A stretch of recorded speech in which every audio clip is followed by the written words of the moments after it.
Right. food? My mother is here in town. I have a brother who lives here in town. My wife, Linda, her parents, Howard and Nora Boone, live here in town as well. So, as well as some other cousins and aunts and uncles.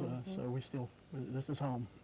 Well, the United Community Ministries, of which you're the executive director, for those who might not know, that's an umbrella agency that incorporates what different arms or branches? What we are, like you say, an umbrella agency, and we are basically an emergency service organization, crisis ministry center, which helps people who find themselves in financial crisis, rent assistance, heating assistance, utility assistance, some medicine assistance, also food, lots of food that goes out to people who need it. We operate the community shelter, which is for homeless men and women, which we house about 30 people on an average a night. And then we have the community shelter, which operates every day, serves anybody who cares to come who's in need of a hot meal. And that's kind of referred to as the soup kitchen? Right, the soup kitchen. Right. Well, now, I might have given people the wrong impression. I said, we're glad you came home and you went away. You had a very good reason to go away, didn't you? I went to seminary at Southern Baptist Seminary in Louisville and started and finished my seminary education. What had been your career prior to doing that, Dan? Prior to that, I had been in marketing just prior to coming to Rocky Mountain the last time. We were in business for ourselves, but prior to that, I was working with what is now Sprint and Carolina Telephone in the marketing department. So I was a business person before I undertook what I'm doing now. And actually, those business skills are probably really helpful in what you're doing now, too, aren't they? Yes, they are. A lot of things have to go in. Organizations got about a $250,000 budget this year, and it takes some business management to manage that budget and be good stewards of the resources we've got and make it go as far as it can possibly go. And that's a whole lot. You're nurturing people, you're helping people in crisis situations, so that's kind of a very emotional situation. But also, you don't have a lot of excess funds at all, such that you really have to be careful with the dollars. And I know, as I remember First Presbyterian Church, you're in our budget every year, and a number of churches very thankfully include you in their budget. Right. But you're always in need of more assistance to help keep things going, aren't you? You know, there's more need out there than any one organization or right now group of organizations can meet. There are people in need. And so it's a constant fight to find enough resources to meet the need that we have as an organization, so we can help meet need out in the community. We are a United Way agency, so we get funding from United Way. We, like you say, are funded probably about 40% of our funds from churches, and then we get it from individuals and some government grants and other types of grants. So we look for it from wherever we can get it. Of course, food is always a priority and always a need. And when I've been at places where we've had a cookout or something and there's leftover food that isn't very safe, having just been prepared. And that's especially appreciated, too, when people will remember you when they've got more than enough. We get food. It's a constant need because we do 100 meals a day, and then food baskets for families who are in need, who have their own place. So we look for corporate gifts in that area, but individuals and churches and schools doing drives. I just had a young first grader at Rocky Mount Academy named Stephanie Pritchard who went out and decided she wanted to gather some food for hungry people. And it was a pickup load of food. I was just so surprised when I saw how much she had gathered. But those types of efforts are important to us because that's from a first grader doing it to Nash Finch or other businesses here in town who supply food for us. That's the way we get it done. And I think the Boy Scouts jump in and help you every now and then, too, recently, the first weekend we were back in town, they had their Scouting for Food drive and collected over 6,000 pounds of food, and I forgot how many items, but it came in exactly at the right time. We were getting a little low, and that food really helped us out. So anybody watching who wants to know that they are really making a difference in keeping hungry people fed. And if there's anything that we're charged to do as Christians, it's to feed the hungry, Right. which is what you're doing on an everyday basis. Everyday basis, and whenever we have excess or things that for whatever reason we can't use, we share with other agencies in town. We're fortunate to have some good storage facilities and a walk-in freezer and walk-in cooler, so we can help out other organizations as well as directly helping the people that come to our organization. Wonderful. We're going to move in the kitchen, and you're going to cook for us, aren't I'm you? going to try. Good. Stay with us. We'll be right back. Around here, we give you a lot to choose from. Take beef. Take and marinate them with an Italian marinade. You've got USDA choice, aged beef, quarter-inch trim, complete trim, and certified black Angus. Nobody else offers that kind of choice. At Harris Teeter, having a better price is just part of what makes us the best. You want to know where the beef's at? It's right here. Fabulous. Harris Teeter, the best is what we're all about. They've covered some of the most compelling court cases of our time. With over 40 years of combined legal experience, this hard-hitting defense attorney and former prosecutor put the law on trial. CNN's Greta Van Susteren and Roger Cossack explore today's most provocative legal issues on Burden of Proof. Weekdays 12:30 and now prime time at 8:30 Eastern on CNN.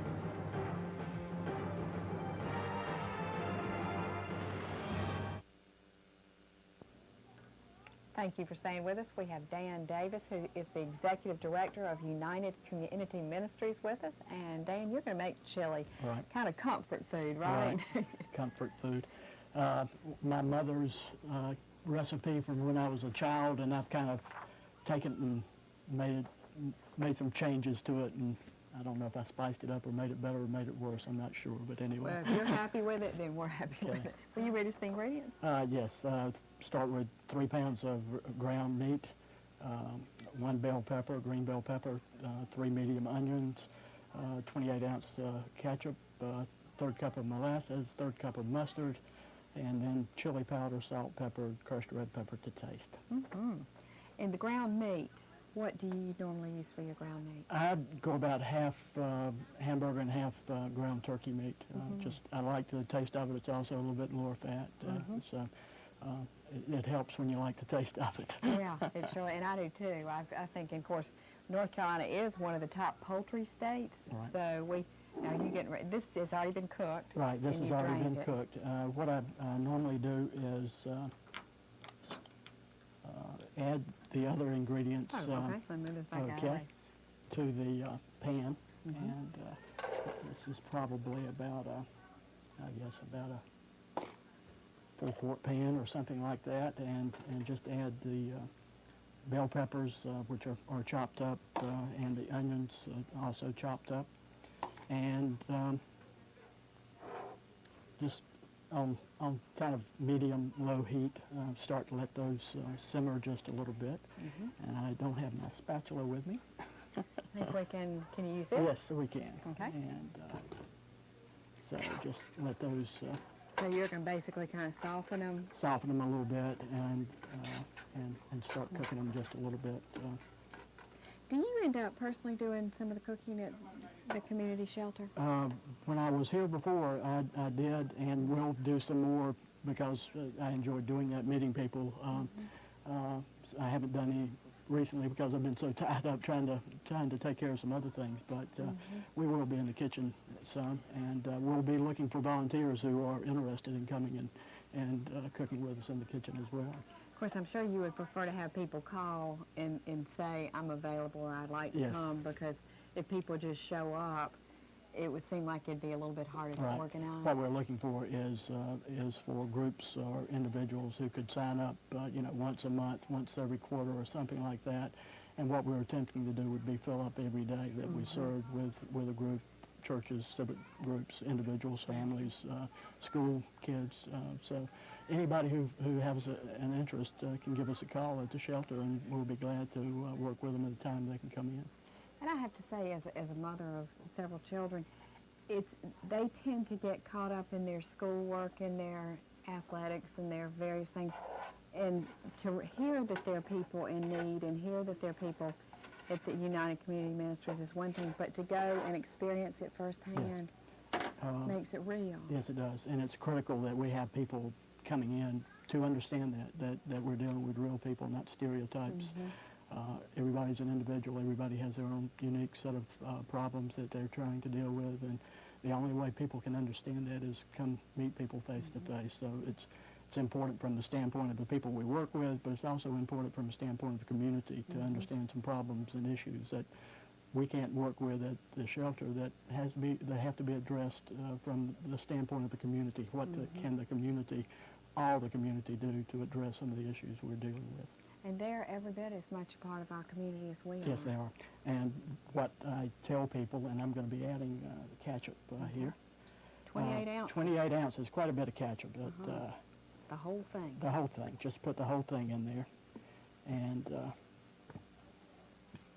what I normally do with this is I will take, I won't do that right now because I'm probably going to make a mess if I try to do it. It's okay. But about a equal amount of water I add to it as well. So Well, now, if you want to, are you going to pour it in I'm here? I'm just going to kind of Yeah. judge it here, Okay. guess a little bit. This is not rocket science, so we'll kind of guess at it a little bit. Oh, no, we kind of thought our show here was kind of rocket scientist. That's why we invited you, Dan. Oh, I'm sorry, I messed the whole thing up.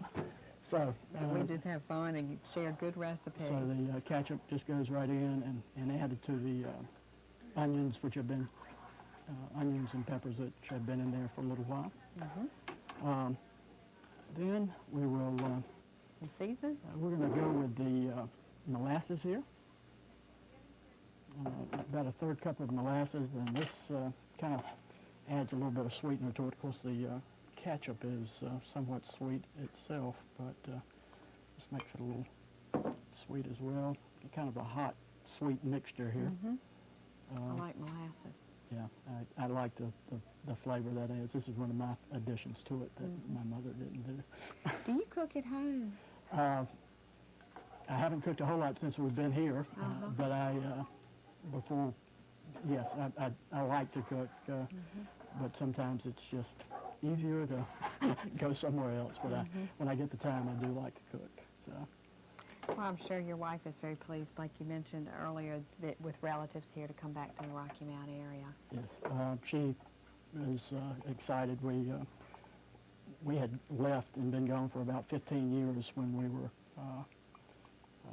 married and came back the last time, and made a lot of good friends at church and other places in town, and it's just wonderful being back with those good friends. Now I'm adding also about a third cup of just prepared mustard. No, that gourmet type stuff. No, just Real my taste are right there, right in my mouth. So All American. All American stuff. So basically, what happened was whatever I had in the cabinet is how this kind of got created. So Well, I'm surprised you could write them all down and bring us a list of how you. I had to think after when you talked to me, how do I make that? So anyway, this mixture of that we have put together here, and then we're going to add to this the ground beef, which has been pre-cooked with seasoning as we pre-cooked that. Oh, okay. So let me see, the chili powder, salt, pepper, and crushed Right. red pepper were all added. We added some of that, and we're going to add some more. But I find with the meat that adding to it when it's cooked adds some flavor to it. So. I would think that would hold very well. Like you could even freeze some of it. Oh yes, and bring as a it matter back of fact, when we cook this, we cook a big amount of it, especially just my wife and I, and freeze it and bring it back out. And, so yes. Tell you what, let's tip that and see if we can show everybody. We're enjoying looking at it, but we have to remember we've also got. Okay. Oh, that's a really nice consistency. How long will you cook it at this point, Dan? We're going to be cooking that. I let it simmer for somewhere in the neighborhood of 2 or 3 hours because you've already got your meat cooked. So basically what you're doing is trying to get all the flavors in there. And I will add some more, and this is done basically to taste. If you like it hot, of course you can. You can't have grown up in Rocky Mount without liking the crushed red peppers and things. Right. That's kind of synonymous with barbecue and everything Right, else in right. Rocky So, Mountain. so you a little crushed red pepper, a little bit more chili powder. Where are your sons now? I have two sons, and Boone and Andy, and they are in Black Mountain. They share an apartment in Black Mountain, and so they're kind of on their own right now. Huh. Well, I hear from people whose kids aren't on their own, who are older, that it's nice. You're lucky. Well, we might have our youngest one return to us since we're back in Rocky Mountain now. So, so we'll see how that works out. Well, good. I was listening to a discussion recently about how kids used to grow up and go away, and they don't anymore, and that people used to say, "Oh, I hate to see them go away," but there's the other side now. Right. Well, it's like I say, we just season that to taste. If you like it a little bit hotter, pour it to it. If you don't like it quite as hot. And this, in thinking in terms of, would be a wonderful meal, too, for you to serve to the people at the shelter, but also a wonderful family meal, because as busy as everybody is, you can make a big pot and have it for a number of meals. Have it for a number of meals, and also you can, add shredded cheese on top of it if you would like to. So, You can serve it over pasta, serve it over rice. as a matter of fact, when we were in Louisville, we had our first Louisville chili, and we found out that chili in Louisville has pasta in it, and that was kind of a surprise to us. In Cincinnati, we have had a Cincinnati chili made on here by John Gesseman, and he said there are 5 different ways to serve it. But up in the Cincinnati area, they also do have chili over the pot. Well, I tell you what, Dan, we're going to take a break, and you're going to be making a salad for us? Dan. Okay, great. Stay with us.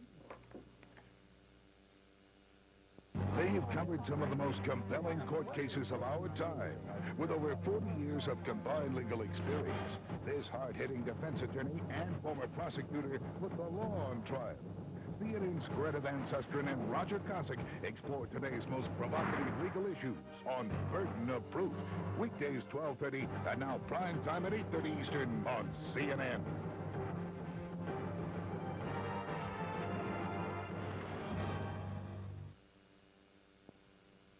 We've got fantastic stores, clean, run well, well-stocked. I think the quality, the cleanliness, the variety, everything makes people think that we cost more, but it's just not true. At Harris Teeter, being the best means better freshness, better selection, and better quality. Even more importantly, it also means a better price. See for yourself. The only way you'll spend more here is if you want to. Harris Teeter, the best is what we're all about. And we're back, and boy, I can smell that chili, Dan. Smells That's good, doesn't it? good. That'd be a neat thing to go home, run home and put on the stove on low and let your family come in and just, oh, yum, that smells, permeate the house with that wonderful I think aroma. my wife's looking forward to this tonight. So. Oh, darn, Mark and I thought it was for us. Well, we got two. So, We got two. We got two. Now you're talking. You mentioned earlier, and I wanted to follow up on it before we start the broccoli salad, that the shelter is available for men and women. Correct. And I have been told that there are a number of homeless children in this area. How are they accommodated? Right now, the only thing that, of course, we have my sister's house, which is, targeted for abusive situations. But for somebody who is homeless because of economic conditions, there really is not a place where mother and children or husband and wife and children can stay together. They either come to the shelter and the child ends up with other relatives or ends up in foster care or perhaps sleeping in a car or something like that. So one of the issues that we want to deal with is talking about what we can do for short-term family care and keeping families together to get them through tough spots like that. Absolutely, and that's an area that the community can look forward to down the road hearing more about in hopes that we can help with that. We want a dialogue because perhaps our organization community interest could address that problem. And that's the nature of Rocky Mount, people coming together. That was how United Community Ministries began. It was, I think, the Church of the Good Shepherd started it. And then the other churches jumped in. Right. United Way contributed. Right. So churches, civic groups, businesses. Rocky Mount is a wonderful place for that type of thing to happen. And good people with a lot of compassion. And we're planting some seeds today, folks. So, okay, what do you do? How about tell us the ingredients first, Okay, Dan? we are making a uncooked broccoli salad here, and the ingredients are two heads of bunches of broccoli, just the tops of them, the florets, a half cup of raisins, a half cup of chopped nuts, pecans, or your other favorite nut. We're going to use sunflower seed today. One small red onion chopped up, a cup of mayonnaise, and today I'm going to be using fat-free mayonnaise, a third cup of sugar, and a couple of tablespoons of vinegar, and then topped and added to it after it's marinated for a while, 8 slices of fried bacon crumbled up. Oh, yum. I don't get bacon very much anymore. That's something. It's so good when you get it. Oh, it is. You can just makes me feel like I'm a child again because I grew up with that aroma Right. in the house. Okay, what do you do first? Okay, we basically are going to take the broccoli here and just get the tops of the broccoli off. Dan, do you coordinate with a lot of the other agencies like mental health and other social service related agencies in town with once you determine what some of the needs are to help some of your clients, I guess, kind of get back on their own? Right. We work with just about every agency in town at some time or another because the people we work with have just about every need that you can imagine. So mental health, the community college for adult basic education, OIC with some training programs that they do over there, social services. The list is endless. Need Incorporated, Salvation Army. So you name it, we've worked with them at some time or another. Beyond providing for their basic human needs like food, shelter, am I correct that it's a mission of United Community Ministries to go beyond that and getting to know the person and know what it would take to help that person reestablish independence? Right. The people we work with in the shelter, we would be not doing our job and being good stewards of what we do if all we did was just emergency service. Band-aids. Band-aids. Unfortunately, that's what happens in a lot of cases, but we try to determine with individuals on an individual basis what their problems are and start our understanding and hopefully the understanding of the person we're working with, what the real issues are that they're dealing with, and then helping them to get to the types of assistance that they need. How did your training as a minister, and it's probably too much to even enumerate, but and that's not a requirement to be the head of this, the executive director of this organization, to be an ordained minister, is it? No, because I was it before without that. Well, then that's a good point. How has that enriched your ability to work with people in the shelter? I think for the most part, one of the biggest things I see my role as is not just a minister to the people who are in the shelter, but a minister to the entire community, whether people are coming in volunteering their time or whether they're coming in asking for a bed, that all of us have some need of some type, and all of us have some resources. And we're kind of in the business of matching needs and resources, finding people who can help other people, whether it's the person in the back who might have a resource for a person who comes in the front door, or the person coming in to donate time. How can their resource help the people? So it's my vision is a little bit broader now than what it was before. That's interesting. Do you have counseling type training during your ministry training? Yes. We have some group time and individual time. I am not a counselor, though, so we look to other people to do that. We basically try to assess what the upfront problems are and then get them to professionals, Trained professionals who can address whatever those problems might be. Okay. Now we have the broccoli cut up here, Okay. and we take the broccoli and we're going to mix up a sauce here. Okay. And the sauce, like we read before, is a cup of mayonnaise. You don't put the sugar in there first, or is this not Yes, measured? no, that is not measured, so we probably would. I know, because I put often sugar do in there. that. I'll be Thank sorry you. that I kind of I'll Right. tell you, in the interest of time, may I add the Sure. raisins? I'm going to kind of eyeball a half a cup of Okay. This is nutritious, too, isn't it? Yes, with it the is, raisins in it? especially with the low-fat mayonnaise. Mm-hmm. So we're going to have a third of a cup of sugar, and we're going to have a cup of mayonnaise. The only negotiable part's the bacon, but, oh, it's worth it. Yeah, a little bacon, you know, that's every once in a Compromise on the while. mayonnaise so you can have the bacon, right? Every once in a while, you've got to have some bacon. So we'll add the mayonnaise to the sugar. Then we're going to take a couple of tablespoons of vinegar and add to that. And that, as you mentioned, marinades this. Right, it marinates the ingredients there. We're going to put the onions with it, Chopped red onion. That chopped looks red pretty good. onions. Okay. And we're almost got too small a bowl here. But, Well, we're going to stir it up and come back and we'll stir in the bacon and the sunflower seeds Okay. when we get back. Sounds Stay good. with us.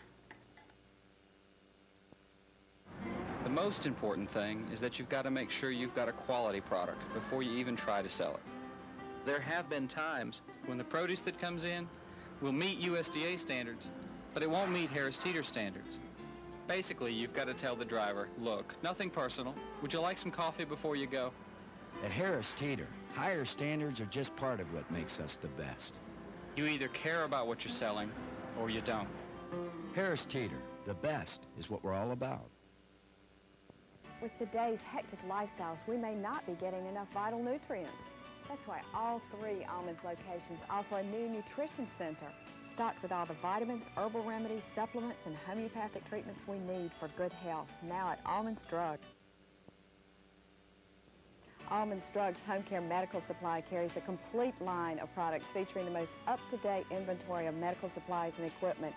Whether you want to buy or rent, trust the professionals of Almand's Drugs in Oakwood Shopping Center.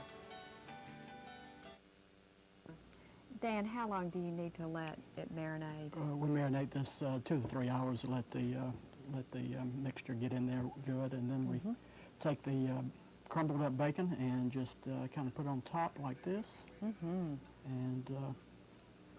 just makes an excellent salad.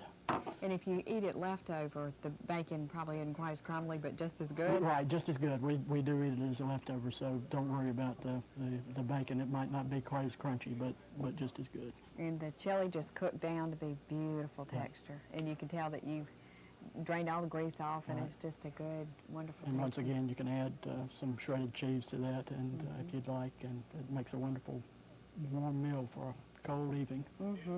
And I have to say, Dan, we're so glad again to have you back. And if anything that Dan has said today has kind of planted seeds in you for something that you'd like to do to help United Community Ministries, you would welcome anybody to come and help with We you. certainly would. 341 McDonald Street, and the telephone number is 985-1650. Super. And kind of catty-corner to the library, Right, Brownsville across Library. Franklin Street from the library. Dan, thank you. And Nice again, to be welcome here. back. Thank We're you. It's good glad to be have here. you. We also want to thank our sponsors, Multimedia Cablevision and Harris Teeter, and Dan's recipes are available on Harris Teeter. Thank you for joining us. This has been Carolina Cooking with Jean Almand. Please join us again next week.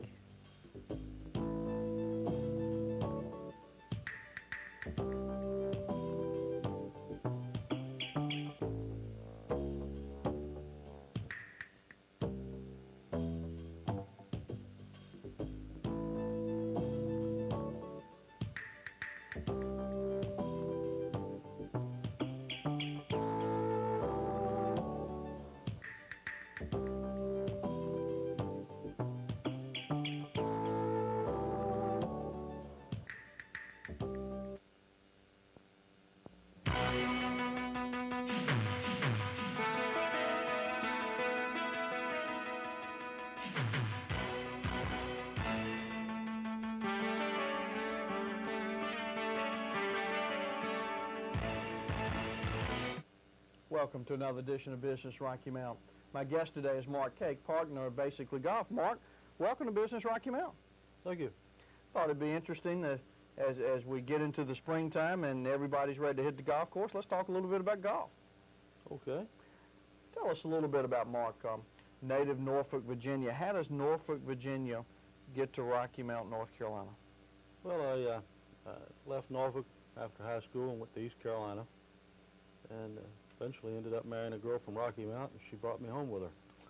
Do you miss Norfolk any? Of course, it's No. around the corner. No, not really. I visit up there occasionally. It's a big city.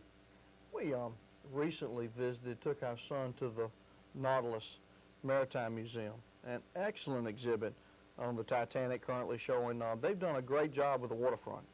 Yes, they have. I can remember when that was East Main Street, and we would go down there just to watch what the sailors were doing down on East Main Street. It's changed a little bit. Came to Rocky Mount with a degree in industrial technology. Help me understand industrial technology evolving into golf. Well, it kind of evolved into golf as a result of my age getting to be what it is.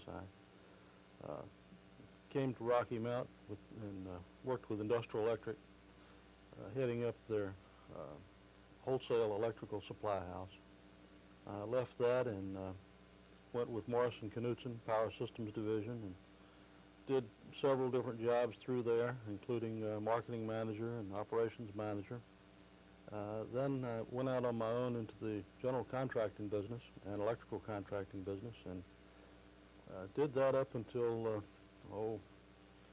about the middle of last year. I'd been studying golf and fishing equipment as one of my choices for a retirement business. I was getting older and a little bit too old to be climbing up and down the ladder, so I was looking for something to stay on the ground with. The fishing equipment business, I looked down at the coast where I would like to retire, and it was a lot of fishing equipment competition. I looked around Rocky Mountain, there was a lot of fishing equipment competition.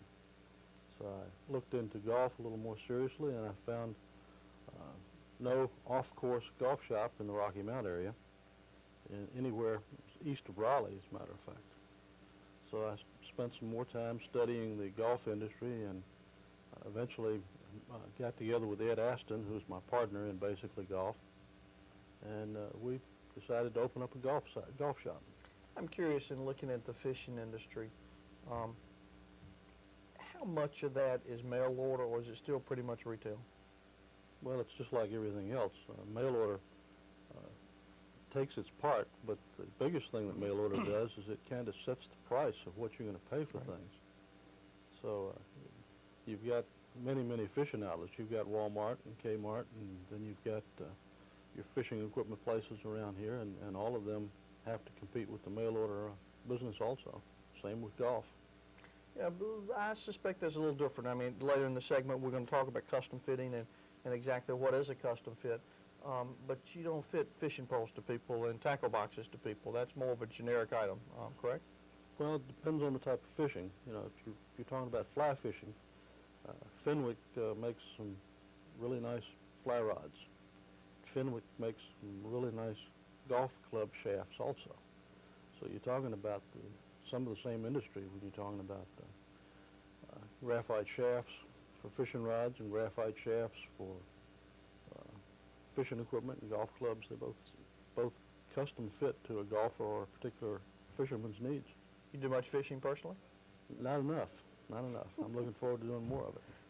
How are you going to do more and be a sole proprietor and owner of your own business? This is going to be interesting. It is. I haven't had time to play golf since we opened the store.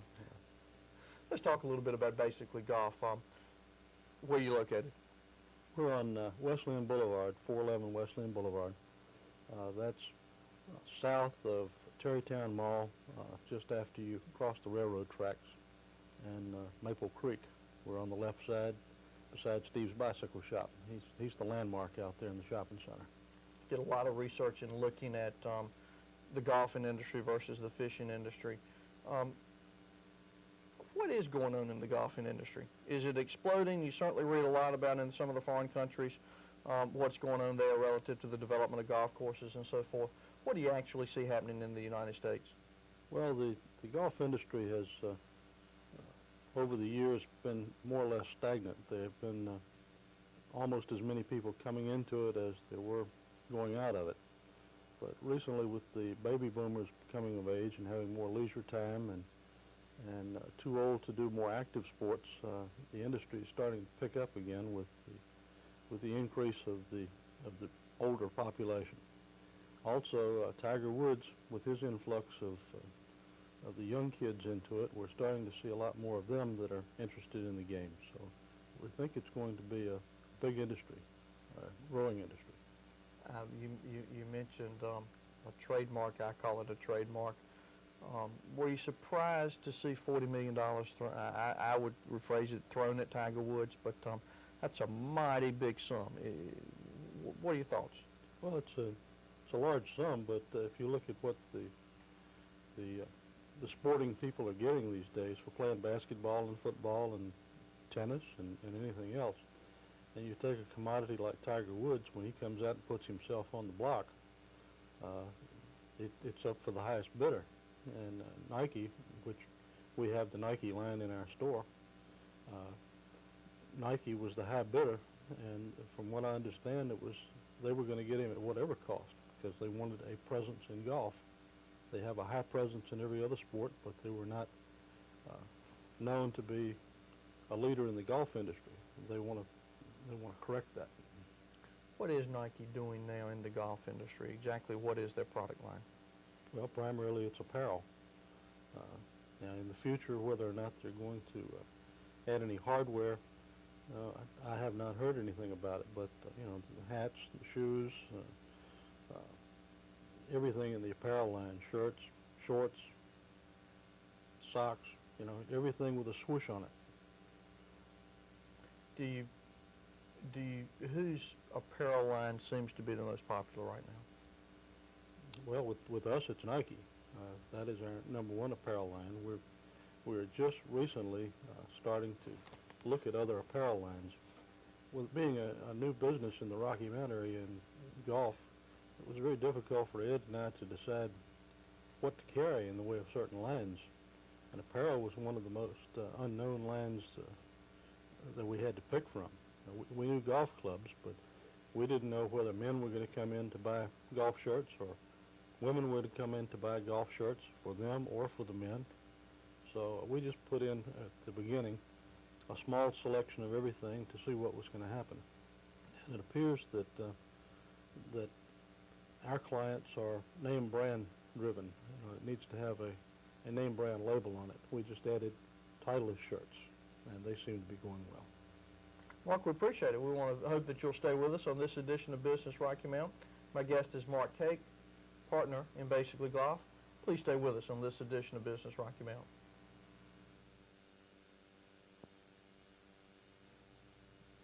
Does this sound familiar? I make twice as much as my dad ever did. I've got a car he never could have owned. I've got a nice house. Everybody's proud of me. But if anybody in the family ever needed money, they'd go to Dad because they know he's saved. And they know I haven't. Legg Mason, it's time.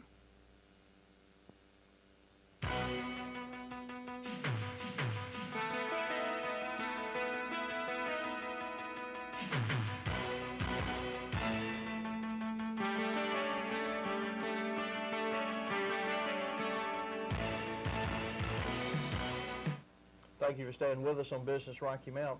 My guest is Mark Cake, partner in Basically Golf. Mark, we're talking about the industry and looking down the road, so to speak, and at the potential growth in the industry.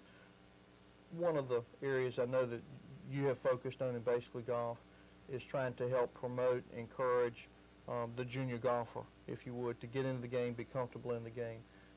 Interesting experience recently. My son is interested in playing golf as an 8-year-old, and unfortunately or fortunately, whatever, he's left-handed. Trying to find a left-handed set of junior clubs in Rocky Mount is impossible unless somebody wants to come potentially look at Basically Golf. What are you doing in the junior golf program? I'm fascinated at how you've set the program up. Explain that, if you would, to the viewership. Okay. Our junior program, we have junior clubs. Let me start by explaining a little bit about junior clubs and clubs fit for juniors. It's just like fitting for any adult or anyone else. You've got to make sure that the club fits the individual junior. So we start off by taking the height of the junior, and then we have some charts that tell us what length the clubs need to be. Now, the clubs also have to have a specification of being light and flexible, and with a loft that is a little softer than an adult's clubs. So you end up with a junior head that is lightweight. You end up with a shaft that is thinner and more flexible, and you end up with a grip that is smaller that will fit the junior's hands. So you have a club that fits the junior to begin with, so when he goes out, he's not playing with a cut-off set of adult clubs that are too stiff and too heavy, and he tries to develop a swing to fit the club rather than having the club fit his swing.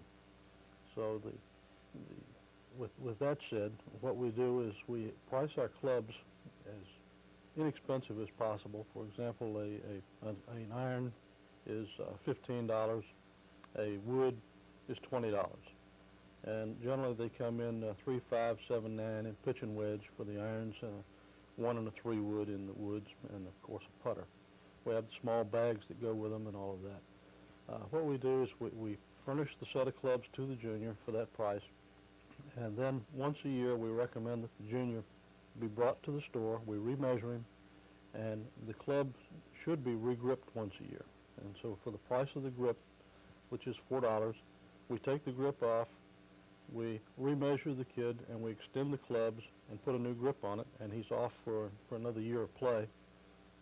Or if you notice him grow 2 inches all of a sudden, like some weeds do every now and then, you bring him back in sooner than that, and we'll refit him.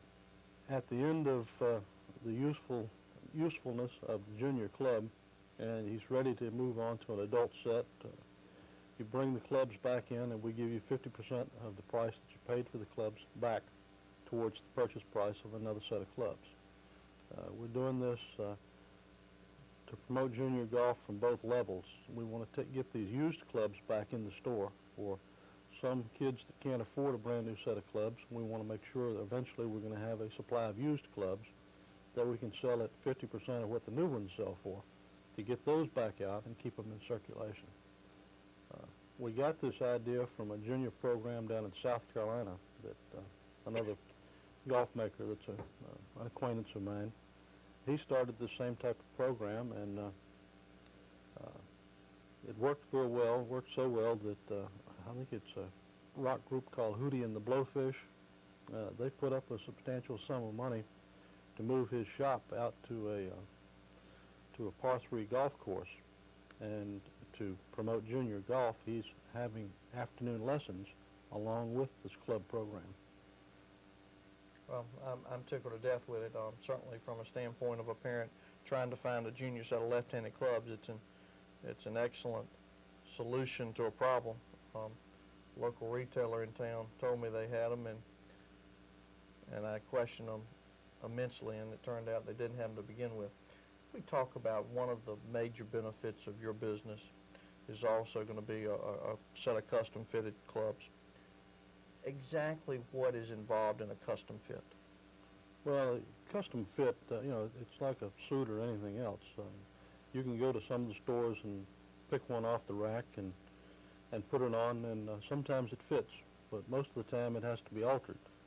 With a set of golf clubs, it's similar. The tailor measures you for your suit.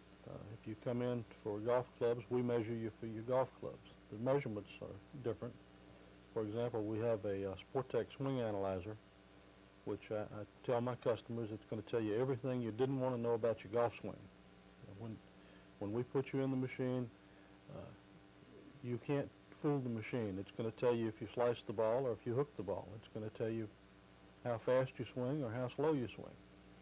And that's the primary information we're looking for, is the tempo of the swing and the speed of the swing, so that we can prescribe the type of shaft that you need in the club, whether it's a steel shaft or a graphite shaft. Then we can select the heads that go with it, and the heads are basically your choice.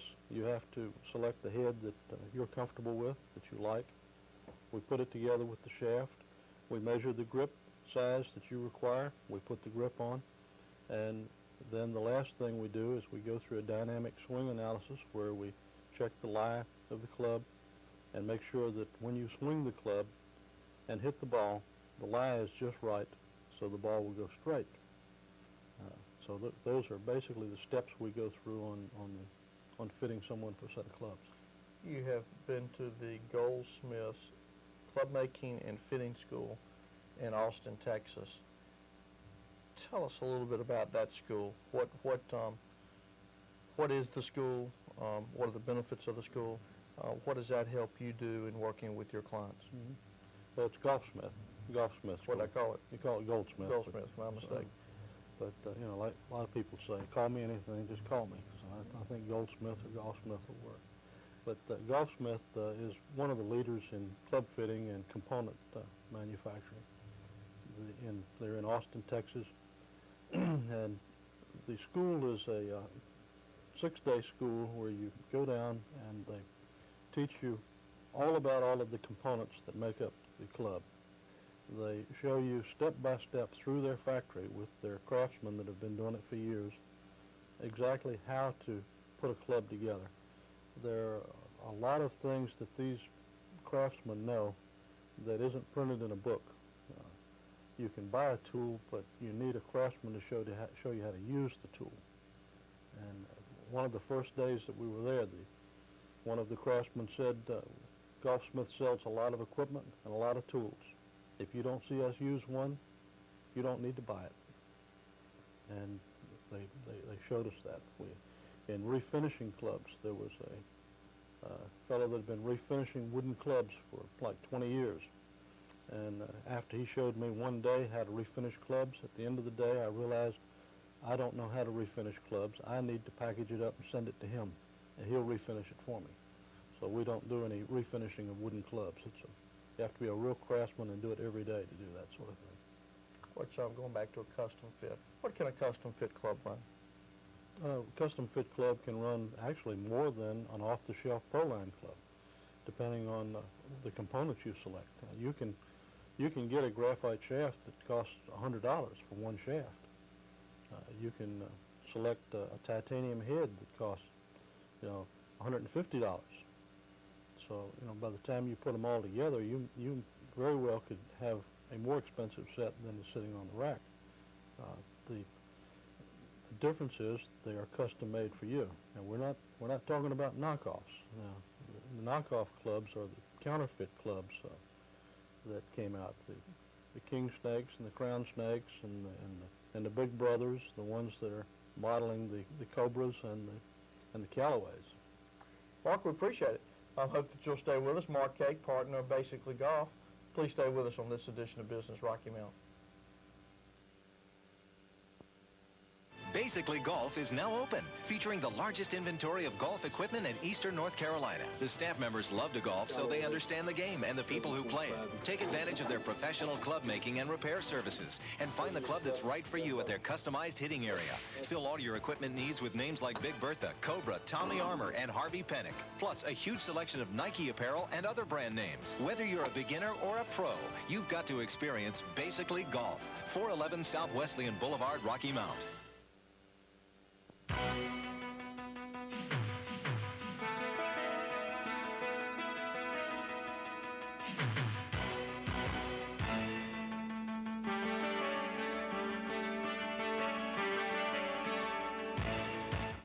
Thank you for staying with us. Business Rocky Mount. My guest, Mark Cake, partner in Basically Golf. By the way, if you need to talk to Mark about anything, 977-GOLF. That'll be pretty easy to remember. Mark, we were talking in the last segment, finished the segment talking about knockoffs and so forth. What's that doing to the industry? How have you approached it? Well, the knockoffs, the industry itself, there were a lot of them, and they were coming out very rapidly. And the manufacturers have taken an offensive, and they've shut down quite a bit of the flow into the United States from the imports, as well as the main offenders. As far as we're concerned, it's illegal to sell them, it's illegal to make them. We don't do knockoffs. We do top brand custom clothes by Golfsmith, Palmer, and Toski. Let's talk about the the retailing side a little bit. Callaway, TaylorMade, Cobra, and so forth. Tell us a little bit about the product line. Somebody comes in the store, what are they going to see? Well, we have all of the pro lines. We have made arrangements for a couple of them that are not in the store now, TaylorMade and Cleveland, and they will be in shortly.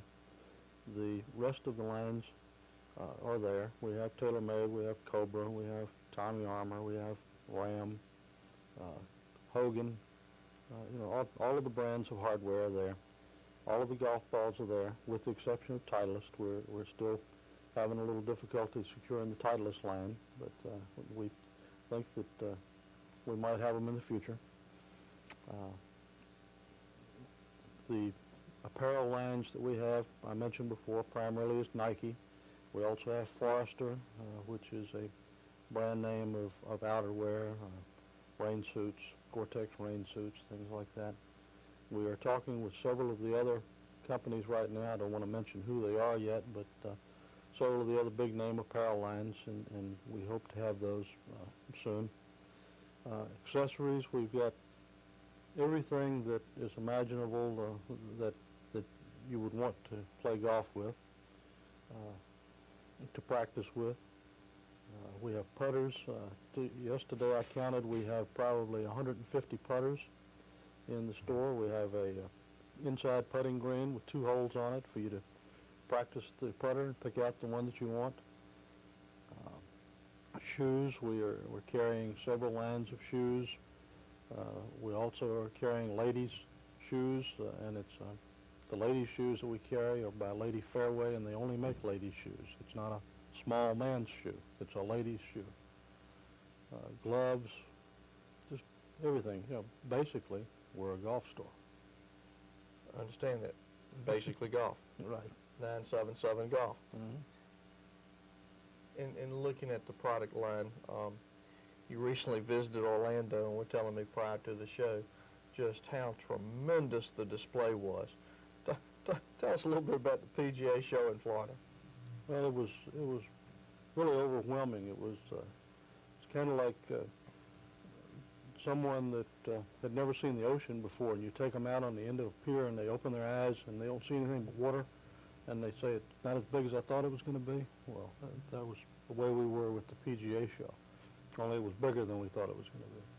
Ed and I went down there, and the show was open from Friday through Monday at 3 o'clock. Ed and I started at 8:30 on Friday morning, and we signed in, we went inside, and we were there every day from 8:30 in the morning till 5 o'clock when it closed in the afternoon. And we started at one end, and we walked up and down the aisles to make sure we saw everything. And at 2 o'clock on Monday, 1 hour before the show ended, we found the other wall at the other end. So it took that long just to look at everything. Just amazing. Everything you can think of in golf was there. I would imagine the way the displays are, pros around and everything, it'd be mighty easy to pull out that checkbook in order and then get back to Rocky Mountain and find out that you've got a tremendous amount of inventory. Yeah, we had heard stories about that, so when Ed and I went down, we particularly said that we were not going to buy anything. We were only going to get the literature, come back, analyze it, and then make some phone calls, talk to the reps. And for the most part, we did that. There were some gimmicky things that, you go by and you just have to have it. So we did come back with the trunk loaded, but not as much as we could have. What one particular exhibit stands out in your mind? The Cobra exhibit. It was just tremendous and loud. It was like a Hollywood theme park. I mean, they had upstairs and downstairs. They had coffee shops built up in places. The reps were all over the place. They had TV cameras going. They had celebrities that were playing with Cobra clubs in and out. Greg Norman was there occasionally. It was just really something. Did you buy any Cobra products? We are a Cobra distributor. I don't think we bought any there, but we have bought a lot of it. Getting ready to get in the TV business. New station coming on, HIG Channel 57. Not exactly sure where that will air in multimedia. We think maybe Channel 17, 18. We would tell the viewers, touch base with Mark at 977 Golf. But you're going to get started in the TV business. Tell us a little bit about your new show, Basically Golf. Right, well, we're, again, trying to stir up golfers. We're trying to get a lot of people talking golf, a lot of people playing golf, and just in general, a lot of interest in golf. So we had this opportunity to start the show. We're going to kind of follow the format of some of the golf shows on the Golf Channel. And we're going to do it on a local level, though. We're going to try to give local news from the various golf courses that are in our surrounding playing area. We want to find out who are the local golfers that are out there in college, on college teams, that are on even the pro tour or amateur tours. We want to keep up with them and report back to our local listeners what they're doing on a weekly basis. We also are going to have guests on, like Wesleyan golf team or the Rocky Mount golf team, or local pros to talk about golf, maybe give some lessons on the air. We're going to have some manufacturers come in and talk about their new product lines. So should be a little bit of everything that will interest the local golfer. Show will air, as I understand, Monday, 7:30 to 8 o'clock. Here again, you may want to touch base, check your local listings, but you also may want to call Mark at 977 Golf and just get an idea exactly where that will be airing. Opened the Basically Golf store here in October of '96, and already looking at expanding. Going to Smithfield and hoping to be open May 1st. How's that shaping up? Well, it's coming right along. We're hoping to start work on the new store in Smithfield this week. We have a lot of work to do between now and May 1st to get the store in shape and stocked.